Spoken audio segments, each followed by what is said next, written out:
Bismillahirrahmanirrahim. Assalamualaikum warahmatullahi wabarakatuh.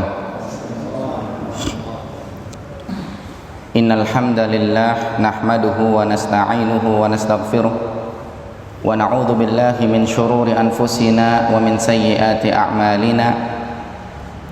Man yahdihillahu fala mudilla lahu wa man yudlilhu fala hadiya lahu. Wa asyhadu an la ilaha illallah wahdahu la syarika lahu. Wa asyhadu anna Muhammadan abduhu wa rasuluhu la nabiyya ba'dah. Fa inna asdaqal hadithi kitabullah wa khairal huda huda Muhammad sallallahu alaihi wasallam. Wa syarrul umuri muhdatsatuha wa kullu muhdatsatin bid'ah wa kullu bid'atin dhalalah wa kullu dhalalatin finnar.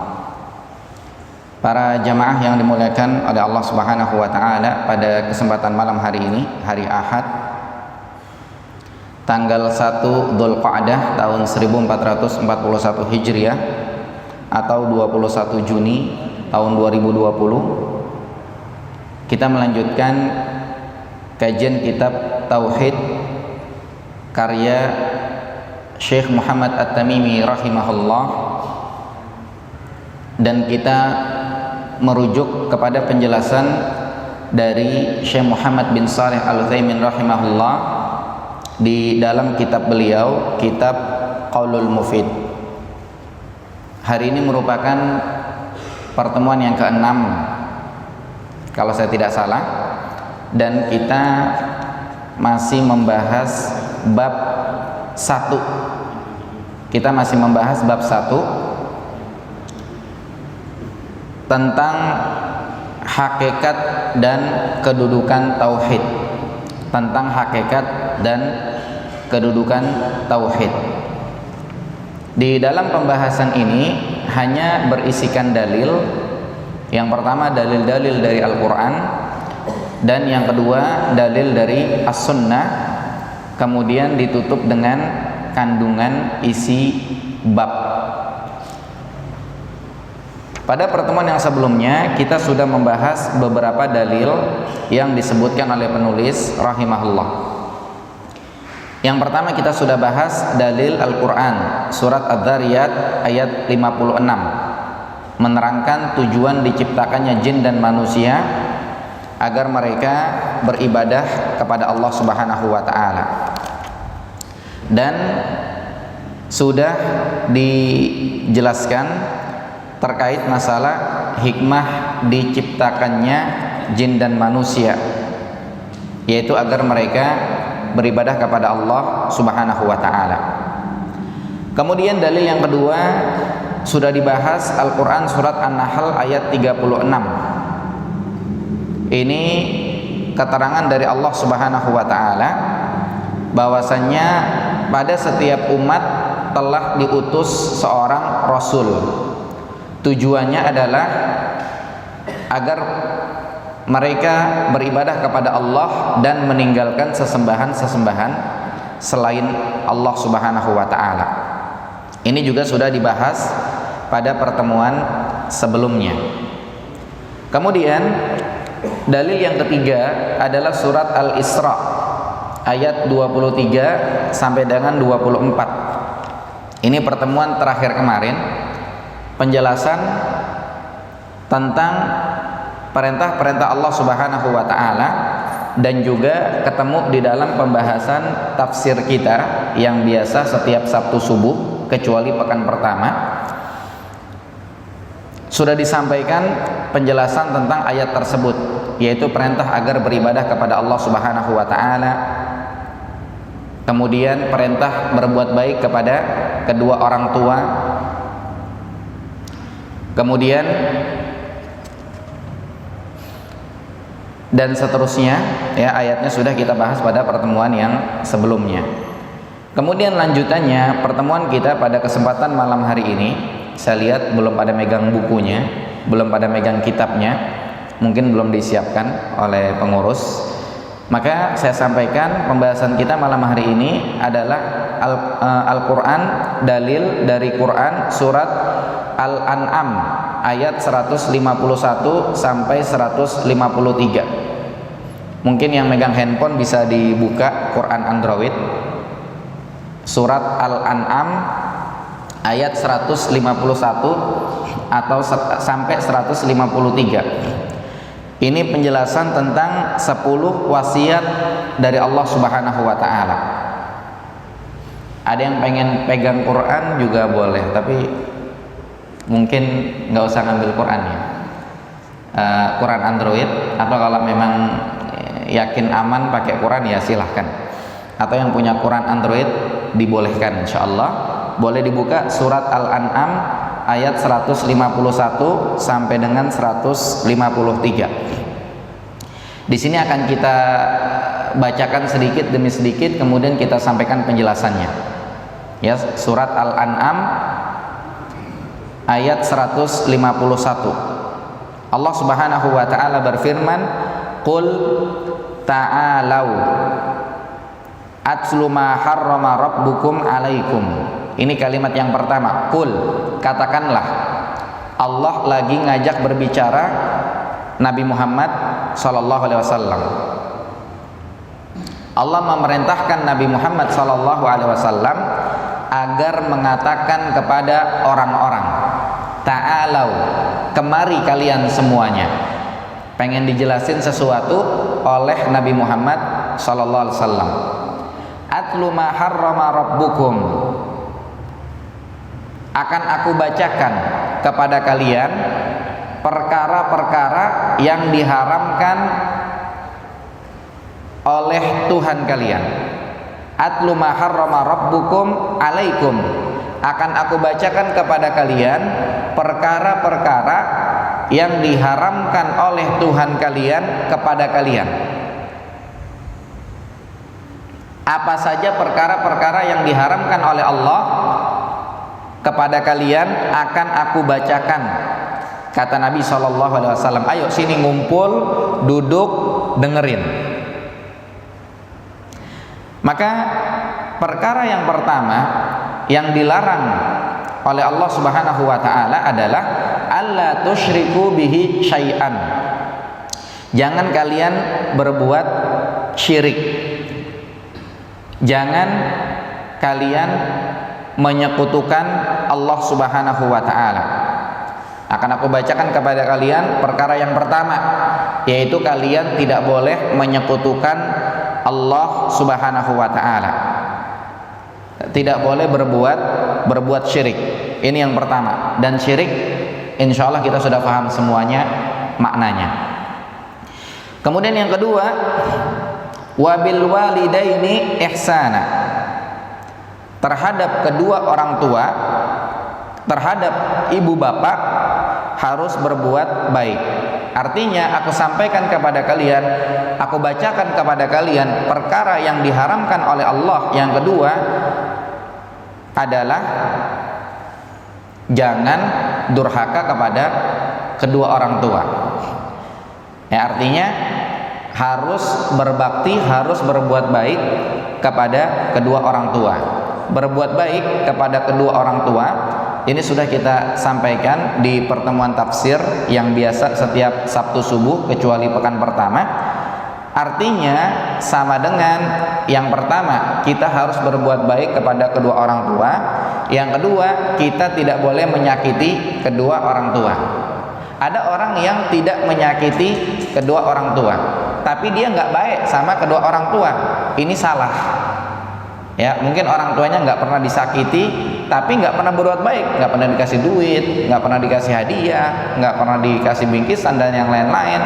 Ini juga salah. Yang benar, pertama berbuat baik, kedua tidak boleh berbuat durhaka.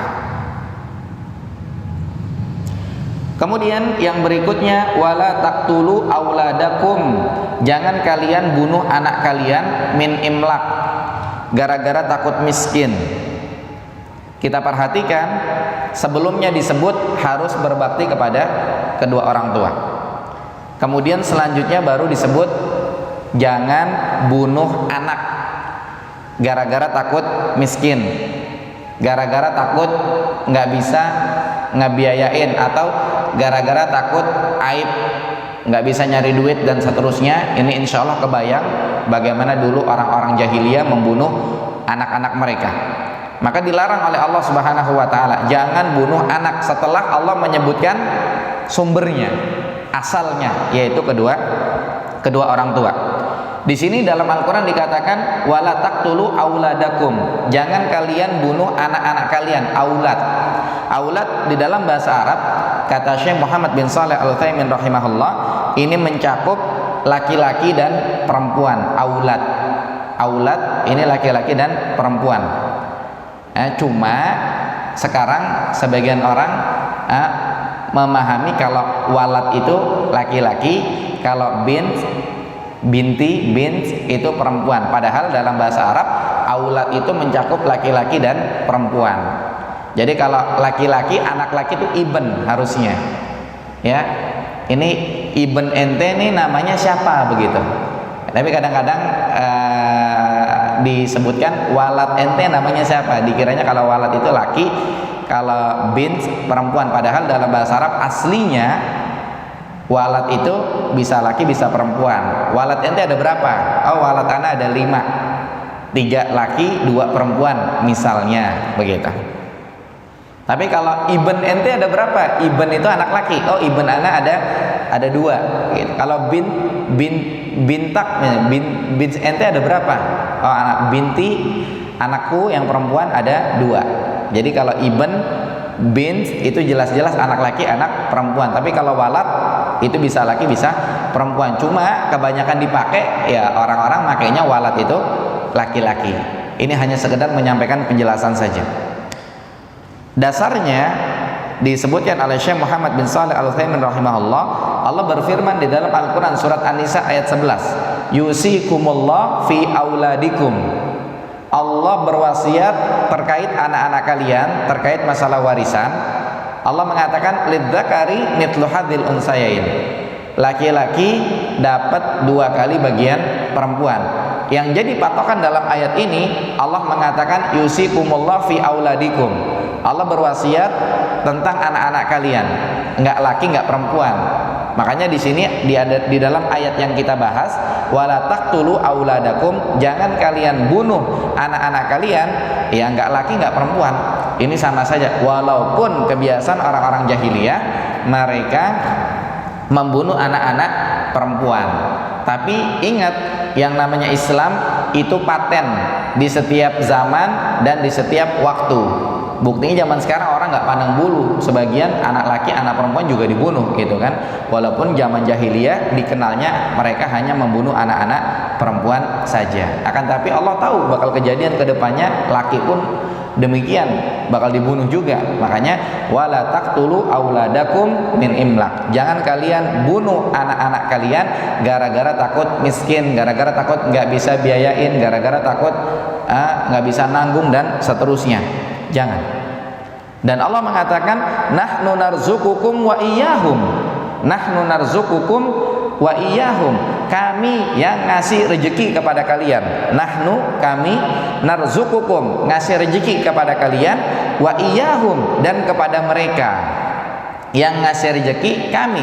Jadi kalau kalian biarin mereka, maka rezeki itu tidak bakal nyusahin kalian gara-gara kalian ngebiarin mereka. Karena yang memberikan rezeki adalah Allah Subhanahu wa taala.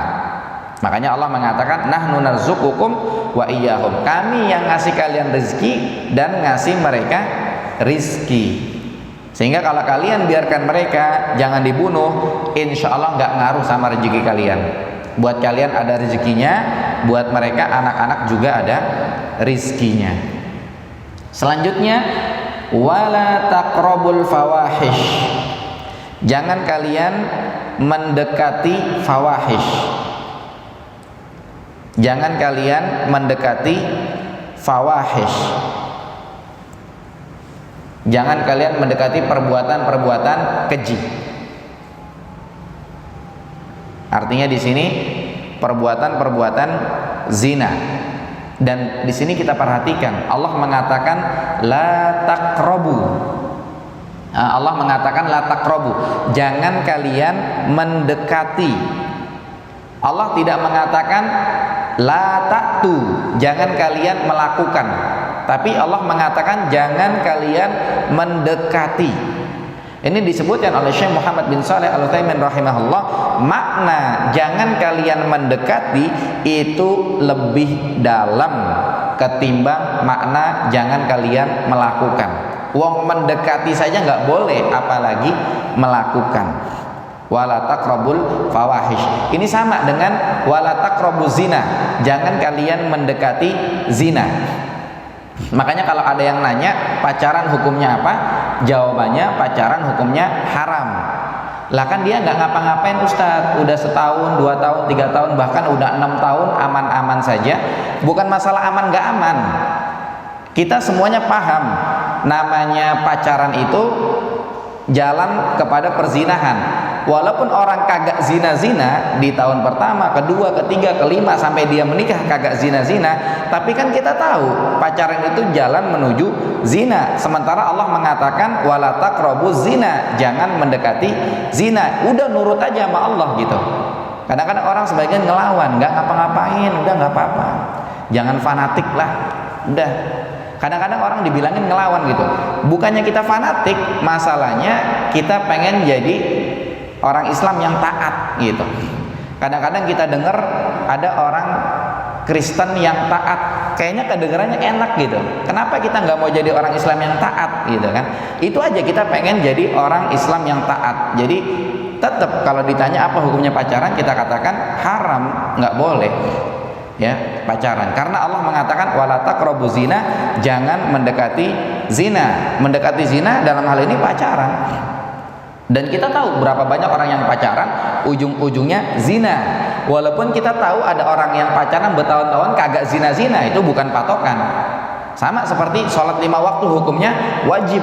Ada orang yang sholatnya cuma Jumatan doang, 5 waktu kagak, tetap aja kita bilang 5 waktu hukumnya wajib gitu. Jadi yang depan mata bukan patokan. Patokan kita adalah Al-Quran dan As-Sunnah. Wala taqrabul fawahish, jangan kalian mendekati perkara-perkara yang keji. Ini lebih dalam daripada jangan melakukan. Dekati aja nggak boleh. Ma zahara minha wa ma batan, ya, yang kelihatan, yang zohir, wa ma zahara minha, yang zohir, wa ma batan, atau yang batin, ya, yang kelihatan atau yang tidak kelihatan. Kalau kelihatan, misalkannya berbuat zina terang-terangan, ada orang pacaran terang-terangan depan rumah, jangan dilakukan. Atau berbuat zina sembunyi-sembunyi, ada orang pacaran ngumpet-ngumpet, janjian di mana gitu kan, itu juga jangan. Dilarang oleh Allah Subhanahu wa taala. Ma zahara minha wa ma batan, yang zahir, yang batin, itu dua-duanya tidak boleh.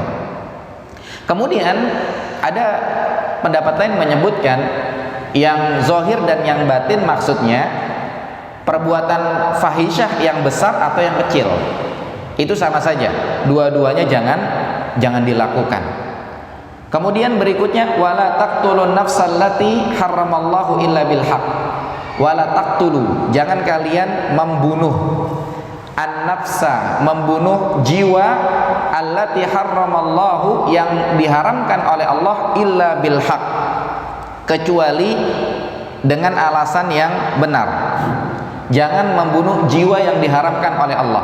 Jiwa yang diharamkan oleh Allah itu disebutkan oleh Syekh Muhammad bin Shalih Al-Utsaimin rahimahullah, ada 4. Jiwa yang diharamkan oleh Allah ada 4, jangan dibunuh kata Allah. Yang pertama, orang muslim nggak boleh dibunuh. Kadang orang berantem dikit-dikit urusan jadi gede, lama-lama dibunuh. Ini nggak boleh, diharamkan oleh Allah Subhanahu wa taala. Kemudian yang kedua, orang kafir yang zimmi. Orang kafir yang zimmi, kagak ngapa-ngapain. Tetangga-tetangga kita yang kafir itu mereka kafir zimmi. Orang kafir yang tidak menyerang, orang kafir yang tidak memerangi, itu termasuk jiwa yang diharamkan oleh Allah Subhanahu wa taala, tidak boleh dibunuh. Kemudian yang ketiga, muahad, orang kafir yang terikat perjanjian. Contoh misalkannya perjanjian Hudaybiyah gitu kan. Orang kafir nggak boleh diapa-apain karena terikat perjanjian. Kemudian yang keempat, mustakmin, ya, orang kafir yang dapat jaminan aman. Contoh para turis, orang-orang kafir yang jalan-jalan tuh, mereka kan dapat jaminan aman oleh negara, itu juga nggak boleh diapa-apain. Makanya salah yang orang bom bunuh diri di satu tempat, katanya banyak orang kafirnya. Ini salah, mereka orang kafir yang memang ada jaminan aman dari negara. Ya mungkin mereka salah faham, gagal faham, salah manhaj, sehingga mereka taunya bom bunuh diri jihad, padahal tidak demikian. Bom bunuh diri diharamkan di dalam Islam. Ya, bom bunuh diri diharamkan di dalam Islam. Nah, di sini Allah mengatakan wala taqtulun nafsal lati harramallahu illa bil haqq. Jangan kalian membunuh jiwa yang diharamkan oleh Allah kecuali dengan alasan yang benar. Alasan yang benar, ya, alasan yang benar adalah yang ditetapkan oleh syariat. Alasan yang tidak benar yang tidak ditetapkan oleh syariat. Ya, alasan yang tidak benar adalah yang tidak ditetapkan oleh syariat. Contoh yang telah ditetapkan oleh syariat, ini berarti alasan yang benar, adalah yang disebutkan di dalam hadis Nabi sallallahu alaihi wasallam, hadis yang diriwayatkan oleh Imam Bukhari dan Muslim. Disebutkan Nabi sallallahu alaihi wasallam, beliau bersabda, insyaallah sebagian sudah pernah mendengar hadis ini. La yahillu damu mri'in muslimin, tidak halal darah seorang muslim. Tidak halal darah seorang muslim. Tidak boleh dibunuh, tidak boleh ditumpahin, tidak halal darah seorang muslim. Illa bi ihdas salasin, kecuali sebabnya salah satu dari yang tiga. Yang pertama sebabnya an-nafsu bin nafsi, nyawa dibayar nyawa. Gara-gara dia bunuh orang, akhirnya dikisos, dibunuh lagi. Ini namanya dengan alasan yang benar. Sebagian orang yang melihat rekaman kisos di negara Arab Saudi, mereka mengomentari rekaman tersebut, apa nggak kasihan, apa nggak dipenjara aja, apa nggak dibiarin tobat. Semuanya mengomentari dengan perasaan, tidak dengan ilmu. Semuanya mengomentari dengan hawa nafsu. Sedangkan agama kita agama dalil.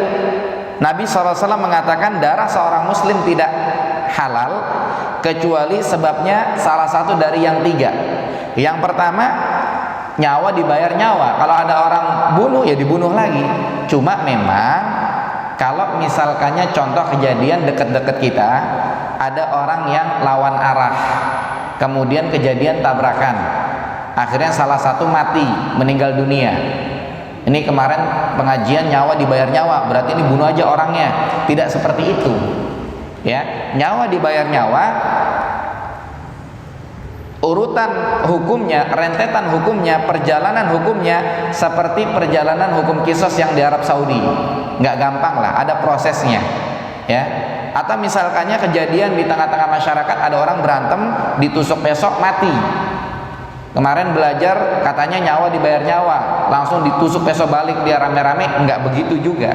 Artinya ini sesuai dengan keputusan hakim. Ibaratnya kalau masalah udah masuk ke polisi, udah naik ke meja hijau, ini nggak bisa ditarik lagi. Ibaratnya begitulah. Ya, jadi selama belum nyampe ke hakim, kemungkinannya ada beberapa.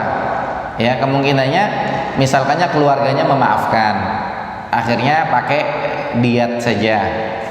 Di dalam hukum Islam demikian. Tapi kalau sudah nyampe ke hakim, ya sudah, mau nggak mau kisos. Dan kisos ini panjang ya, syaratnya berat dan nggak gampang, nggak sembarang.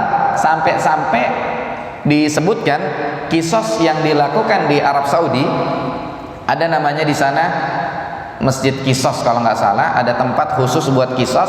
Itu ketika kisos, orang yang ingin dikisos itu ditaruh di tempatnya, kemudian Algojo maju satu langkah, kemudian pada diam semua. Algojo maju langkah kedua, pada diam semua. Algojo maju langkah ketiga, baru ditebas lehernya. Tapi kalau langkah pertama diam semua, langkah kedua ada satu orang aja ahli waris bilang jangan, itu nggak jadi dikisos. Dan nggak pakai ditanya, jangannya beneran apa bohongan nih, nggak pakai ditanya begitu. Udah bilang jangan, udah nggak jadi dikisos, batal, selesai. Contohnya yang belum lama kita dengar, salah satu keluarga raja membunuh salah satu keluarga Badui. Akhirnya singkat cerita, keluarga Badui nuntut kisos. Kemudian pihak kerajaan pun mengumumkan di negara Arab Saudi akan dilaksanakan kisos. Sudah hadir orang yang mau dikisos, itu keluarga raja, pangeran apa siapa saya nggak tahu, sempat viral di Facebook atau di medsos itu. Kemudian maju Algojo langkah pertama, semua diam. Pas maju Algojo langkah kedua, ada bapaknya Badui memaafkan, nggak jadi dikisos. Kemudian sempat viral, akhirnya dia diwawancarain. Kemudian dia bilang apa? Biar masyarakat tahu, namanya hukum nggak pandang bulu. Biar keluarga raja atau orang biasa tetap kena hukuman. Ya, maka kisos ini adalah sesuatu yang syar'i. Adapun komentar-komentar orang, misalkannya rekaman kisos di Arab Saudi ada di Facebook, ada di YouTube, ada di medsos, ada komentar-komentar, itu kita perhatiin komentarnya nafsu semua itu. Ada yang bilang kesian, ada yang bilang ini itu. Ketika komentarnya ilmu, ya bagus. Tapi sementara ini kita lihat banyak orang komentarnya nafsu. Yang salah siapa? Yang salah itu yang nyebar-nyebarin. Misalkannya dapat rekaman cuplikan 30 detik, 50 detik, disebar-sebarin di grup WhatsApp. Akhirnya orang-orang awam yang kagak ngerti, komentarnya macem-macem. Yang salah yang nyebarin, harusnya udah dapat rekaman video, ngapain disebar-sebarin, kan begitu. Ya. Jadi an-nafsu bin nafsi, nyawa dibayar nyawa, syar'i. Hukum qisas syar'i. Tapi tidak sesederhana itu. Ini mesti kita pelajari lebih dalam di bab fikih tentang hukum qisas. Namun kita tidak bahas sekarang. Kemudian yang kedua, at-thayyibuz zani. Udah nikah berzina. Udah nikah berzina. Kalau belum nikah berzina, ini hukumannya dicambuk, ya kan? Diasingkan. Tapi kalau sudah nikah berzina, hukumannya dirajam. Hukumannya dirajam. Tapi ya, rajam juga sama, pemerintah yang rajam. Loh Ustadz, di negara kita nggak ada hukum itu. Ya sudah, nggak usah repot. Ya, cuma biar tahu aja, kalau kejadian di Arab Saudi yang berhukum Islam, kemudian ada rekamannya orang dirajam, biar tahu itu adalah sesuatu yang syar'i. Jadi ngerti, bukan kesian, itu nggak manusiawi, Islam bagaimana, dan ini komentar-komentar yang nggak jelas. Ya biar tahu aja. Ya, kalau ada yang menikah zina, maka hukumannya adalah dirajam, dikubur setengah badan, dilemparin batu sampai dia mati. Dan yang ngelempar nggak boleh kesian sampai dia mati. Kemudian kita tidak diperintahkan untuk berburu siapa yang zina-zina kita tangkap-tangkepin, enggak. Ya, contoh Nabi SAW ketika datang seseorang ya yang datang kepada beliau, salah seorang sahabat, Ma'iz namanya. Ma'iz. Dia bilang, "Ya Rasulullah, saya zina." Nabi itu nggak kepo, Nabi nggak nanya sama siapa, di mana, kapan, enggak. Nabi bilang, mungkin kamu cuma ciuman doang, mungkin kamu cuma pelukan doang, dan seterusnya. Nabi nggak pengen ngukum orang gitu, betul-betul rahmatan lil alamin. Biar itu pergi, udah sana pergi gitu. Akan tapi sahabat ini betul-betul dalam hatinya ingin bertaubat. Akhirnya kejadian dirajam oleh Nabi SAW. Ketika dirajam, dia kabur. Ketika dirajam, dia kabur. Coba kita lagi memotong sapi, kemudian sapinya ngamuk. Waktu itu pernah ada lagi motong sapi, sapinya ngamuk, langsung pakai golok kakinya ditebas-tebas, ngamuknya jadi kalah, sapinya bisa dipegang lagi gitu kan. Sama juga sahabat lagi dirajam, orang kabur, kira-kira diapain tuh? Kira-kira dilepas atau dikejar? Dikejar. Sampai salah seorang sahabat ngelempar tulang yang udah kering ke Mais ketika dia mau lari. Kita nggak dapetin maling tuh kabur, gimana tuh? Dikejar nyampe dapat tuh. Itu juga sama, lagi dirajam, kabur, dilempar tulang, nancep di dadanya, langsung mati Mais. Didengar oleh Nabi SAW. Kata Nabi SAW bilangnya apa? Kenapa kalian nggak biarin aja dia kabur? Kenapa dilempar? Kenapa mati? Lihat, Nabi rahmatan lil alamin banget ya. Jadi itu terkait salah satu contoh kisah hukum rajam di dalam Islam. Ada juga seorang wanita yang dia ngaku berzina sampai dia hamil, sampai Nabi suruh melahirkan, sampai Nabi suruh anaknya disapi, wanita itu datang lagi, kemudian dipegangin anaknya roti, menunjukkan udah disapi, udah bisa makan, ayo hukum rajam, kemudian dirajam oleh Nabi Sallallahu Alaihi Wasallam. Jadi di sini kita pengen ngasih tahu bahwa darah orang Islam itu haram, nggak boleh ditumpahkan kecuali kalau sebabnya nyawa dibayar nyawa, bunuh orang jadi kisos. Yang kedua, hukum rajam. Kemudian yang ketiga, wattariku lidinihi al-mufariqu lil jamaah. Yang ketiga adalah wattariku lidinihi, orang yang meninggalkan agamanya, orang yang murtad. Al-mufariqu lil jamaah, dia keluar dari jamaah, dia keluar dari jamaah kaum muslimin, dalam artian dia murtad. Ini juga halal darahnya untuk dibunuh, tapi bukan tetangga kita murtad kita bunuh, bukan. Contohnya yang valid Abu Bakar As-Siddiq radhiyallahu anhu. Ya, ketika beliau memerangi orang-orang yang murtad, atau bahkan di sisi yang lain orang-orang yang nggak mau bayar zakat diperangi oleh Abu Bakar As-Siddiq radhiyallahu anhu, karena beliau saat itu yang memimpin pemerintahan, sementara kita enggak. Jadi jangan sampai kita gagal paham, ada orang murtad kita bunuh, tidak, bukan itu. Tapi ini yang melakukan adalah pemerintah yang berhukum Islam. Contohnya pada masa pemerintahan Abu Bakar As-Siddiq radhiyallahu anhu. Kemudian di sini kita perhatikan, jangan kalian membunuh nyawa yang diharamkan oleh Allah kecuali dengan alasan yang benar. Kemudian tadi disebutkan jangan kalian membunuh anak kalian. Sehingga kalau kita perhatikan ternyata terulang dua kali. Yang pertama disebutkan khusus, jangan bunuh anak. Yang kedua disebutkan umum, jangan bunuh orang secara umum, kecuali dengan alasan yang benar. Dan di antara alasan yang benar adalah yang tadi disebutkan di dalam hadis. Wallahu a'lam. Kemudian yang berikutnya, dzalikum wasaqum bihi la'allakum ta'qilun. Dzalikum yang tadi disebutkan. Yang tadi disebutkan jangan berbuat syirik. Berarti harus mentauhidkan Allah, harus mengesahkan Allah. Yang kedua, harus berbakti kepada kedua orang tua, berarti jangan durhaka. Yang ketiga, jangan bunuh anak gara-gara takut miskin. Yang keempat, jangan mendekati perkara-perkara yang keji. Yang kelima, jangan membunuh jiwa yang diharamkan oleh Allah. Dzalikum yang tadi disebut, berarti 5 yang barusan tuh. Wasaqum bihi. Ya, dzalikum wasaqum bihi.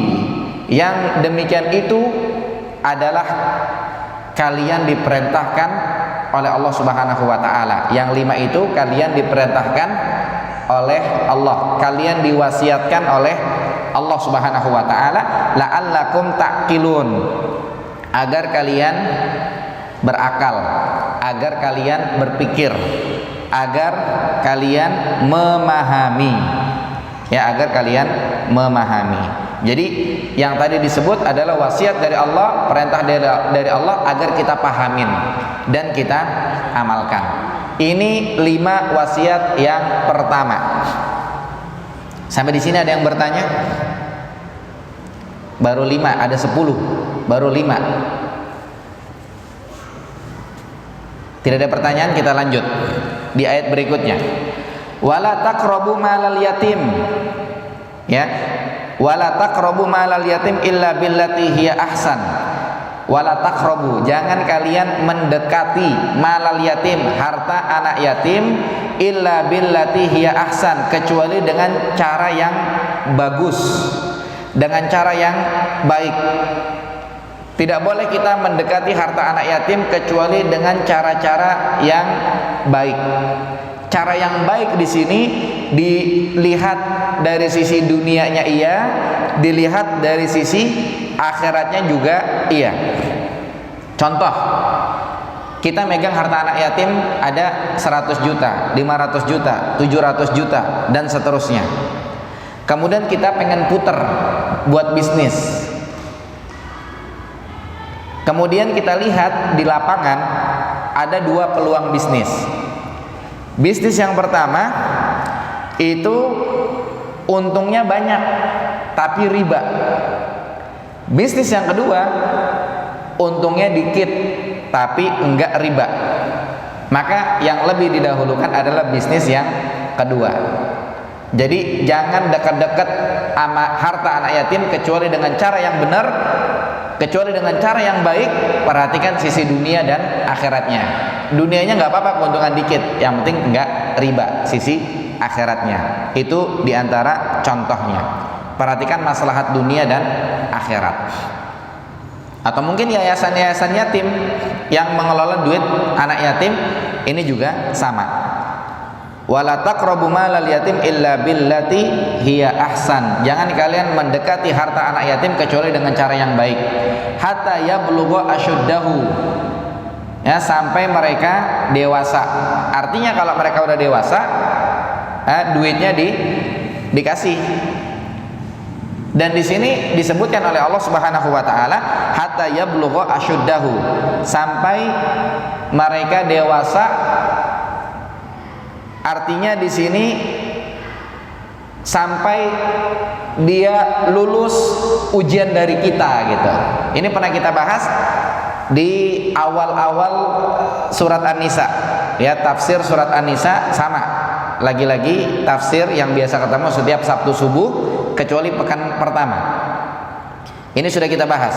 Jadi harta anak yatim, contoh kita punya saudara. Pertama, ibunya meninggal, punya anak 5. Dia orang kaya. Ibunya meninggal karena sakit. Akhirnya apa? Akhirnya meninggal anak 5. Dan gak lama kemudian bapaknya sakit, meninggal juga. Kekayaannya dihitung sampai 2 miliar. Dijual, kita yang megang tuh 2 miliar misalnya. Maka 2 miliar ini jangan kita kasih ke mereka. Kita kasih ke mereka nanti setelah balagho asyuddah, hatta yablugha asyuddah, sampai nyampe itu dia ngerti gitu bagaimana ngelola duit. Nah, ketika dia ngerti ngelola duit, seperti ketika seorang pengen menikah, ya, dia insya Allah udah paham, dia udah belajar, mungkin dia udah lulus pesantren, udah pendidikan SD, SMP, SMA, atau mungkin udah pendidikan tahfiz Quran, udah hafal 30 juz, kuliah dia lanjut lagi kuliah syariah atau kuliah Quran, kuliah hadis dan seterusnya. Dia ngerti itu, baru dikasih tahu, kamu punya harta dari orang tua kamu ada 2M, cuma sekian-sekian, sisanya tinggal 500 juta, kamu berangkat buka rekening, ini buat harta kamu. Baru kita kasih ke dia. Misalkannya dia berbaik hati sama kita, ya buat om 100 juta lah, saya 400 juta aja, itu tidak masalah. Tapi kalau tidak pun ya kita kasih, nggak masalah, kita juga nggak rugi, cuma ngejagain doang gitu kan. Insya Allah kalau saudaranya punya kekayaan 2M, insya Allah yang megang kekayaannya ya kisaran itu juga lah, nggak terlalu ngelirik duit juga kan gitu. Ya makanya ini cobaan buat yang duitnya dikit, megangnya segitu gitu kan. Tapi tetap harus amanah. Maka hatta yablugha asyudda, sampai mereka dewasa, artinya sampai mereka matang akalnya, matang pikirannya, bisa ngelola duit, baru kita berikan harta anak yatim tersebut.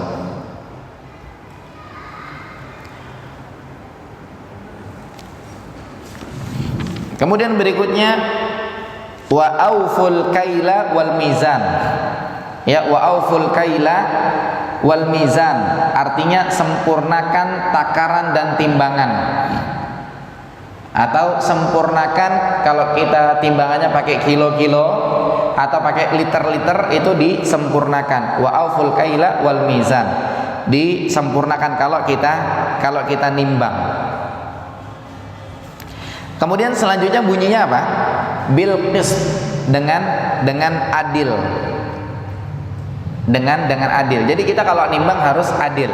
Akan tetapi faktanya di lapangan kadang-kadang kita nimbang itu gampang-gampang susah. Ya, karena yang namanya orang, biar dia nimbangnya udah mateng kayak apa, ya begitulah. Kadang-kadang gampang-gampang susah. Kadang-kadang masih salah juga, entah kelebihan dia yang rugi atau kurang yang beli yang rugi gitu. Kita kalau belanja mungkin pernah ngalamin ya, kita belanja bawang merah di pasar, kemudian cabai merah atau belanja buah, mesti timbangannya dimatengin tuh sama pedagangnya. Cuma ada juga pedagang yang kilo-kilonya pas banget gitu. Ada juga. Artinya gampang-gampang susah lah kita pengen adil gitu. Makanya berikutnya Allah mengatakan la nukallifu nafsan illa wus'aha. Kami tidak membebani orang kecuali hanya sebatas kemampuannya saja. Artinya apa? Kalau dia udah maksimal pengen adil, masih enggak nyampe juga, itu dimaafin oleh Allah Subhanahu wa ta'ala. Tapi kalau sengajain dia tidak adil, dia curang, itu yang nanti akan masalah di hadapan Allah Subhanahu wa ta'ala. Kemudian wa idza qultum fa'dilu. Kalau kalian berkata-kata harus adil. Adil di sini artinya apa? Kalau kita ngomong harus benar, walaupun ngerugiin diri kita, walaupun ngerugiin keluarga kita, walaupun ngerugiin orang yang kita bela, harus benar kita ngomong. Jangan mentang-mentang saudara dibelain padahal dia salah, itu nggak boleh. Wa idza qultum fa'dilu, kalau ngomong harus adil. Harus adil maksudnya harus benar. Tapi kalau nimbang harus adil, kalau ngomong harus adil. Kalau nimbang, Allah tidak membebani kecuali yang dimampu saja. Tapi setelah Allah mengatakan wa idza qultum fa'dilu, kalau kalian ngomong harus adil, Allah tidak mengatakan la nukallifu nafsan illa wus'aha. Kami tidak membebani orang kecuali sebatas kemampuannya saja. Allah nggak bilang begitu lagi. Ketika nimbang Allah bilang hanya sebatas kemampuan, tapi ketika ngomong harus benar, nggak pakai sebatas kemampuan, harus maksimal. Ada yang tahu nggak sebabnya kenapa?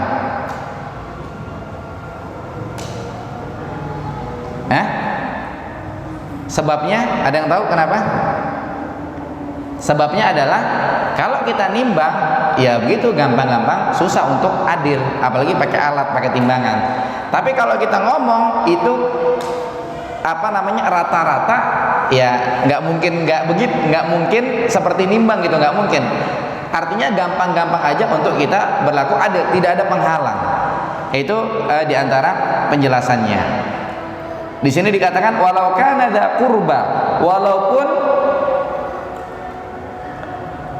atas nama keluarga dekat. Artinya biar dia salah jangan dibelain gitu. Ada orang-orang yang mentang-mentang saudaranya salah dibelain. Ini salah. Tidak merealisasikan wasiat dari Allah Subhanahu wa taala. Wa bi ahdillahi aufu, dan dengan janji Allah kalian harus menunaikan. Ya, janji Allah harus ditunaikan. Kemudian terakhir, dzalikum wasaqum bihi la'allakum tadhakkarun. Itu yang demikian tadi Allah kasih wasiat agar kalian ingat, ya, agar kalian ingat. Yang demikian tadi kan udah 5 tuh. Kemudian yang berikutnya, jangan mendekati harta anak yatim kecuali dengan cara yang baik. Ya, yang ke-6. Yang ke-7, nimbang harus adil. Yang ke-8, yang ke-8 apa? Yang ke-8, kalau berkata-kata harus adil, harus benar. Yang ke-9, terhadap janji-janji Allah harus ditunaikan. Artinya ibadah-ibadah kita harus beribadah kepada Allah Sementara tadi kita bilang ada 10, ya kan? Baru dibahas 9. Yang ke-10 dilanjutkan pada pertemuan berikutnya insyaallah. Wallahu a'lam bishawab. Yang benar datang dari Allah Subhanahu wa taala, yang salah dari saya pribadi. Barakallahu fikum. Wa sallallahu ala nabiyina Muhammad wa akhiru da'wana alhamdulillahi rabbil alamin. Insyaallah kita ketemu lagi bulan depan. Ya, kita hari Ahad pada maghrib hanya 2 kali, pekan 1 dan pekan 3. Kita berarti ketemu lagi bulan Juli, pekan 1 tanggal 5 Juli insyaallah. Demikian, subhanakallahumma bihamdika asyhadu an la ilaha illa anta astaghfiruka wa atubu ilaik. Assalamualaikum warahmatullahi wabarakatuh.